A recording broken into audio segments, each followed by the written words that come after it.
Hello guys, what's up? We are back again with another question from our DSA challenge series. So let's get started. So guys, today our question is course schedule part 2. Yes, and this question is based on graphs and a very specific topic from the graph, which is topo sort. So now what does this question demands?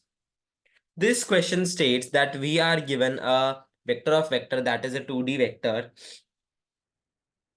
prerequisites in which there will be two integers, and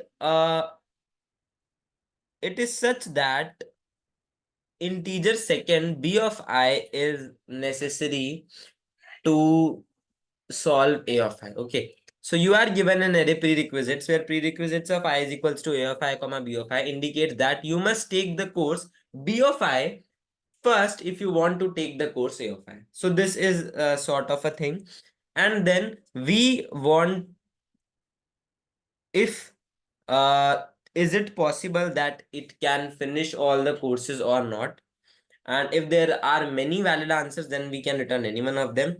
So by this, that there are very valid answers, there is an intuition of topo sort.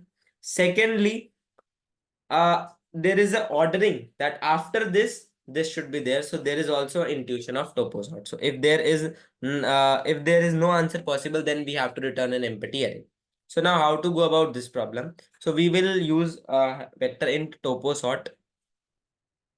We will simply use vector int topo sort, but before that we have to create the adjacency list. Now how we will create the adjacency list? So it is said that b of I is essential for a of I.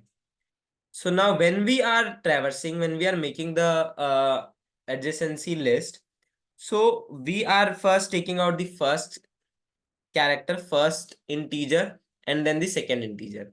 Now adjacency list of v, second integer, should be pushed back to you. Okay.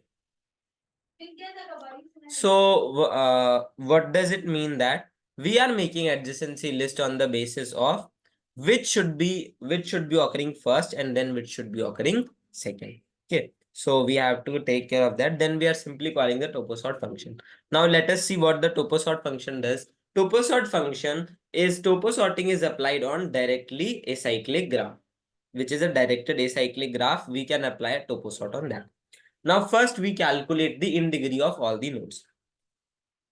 Now if the in degree is 0, that means there is no no node coming inside it into it. So if the in degree is 0, we will be incrementing the in degree. We will be pushing it into the queue. And then like a BFS traversal, we will be traversing. And then we will be pushing back the node. So we are doing a topo sort in such a way that first we will calculate the in degree, then we will take the node whose in degree is 0, we will push it into the queue, then we will traverse its neighbors, and when we are traversing, we will decrement their in degrees, and then if the in degree is 0, then we will push them. So after every pass, after every element, at least there should be one element whose in degree is 0. So that way it will work. And then we will simply store and return the topo array. Now, if the toposort.size, if the size of the array which got returned is equals to the size of the prerequisites array, that is total number of prerequisites required, then it's okay. We will return the answer. We will return the array. Else, the linear ordering is not possible. We will return empty array. So yeah guys, this was all from this question. Thank you so much guys for watching this video.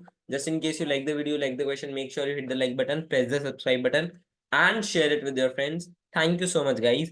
We shall see you next time.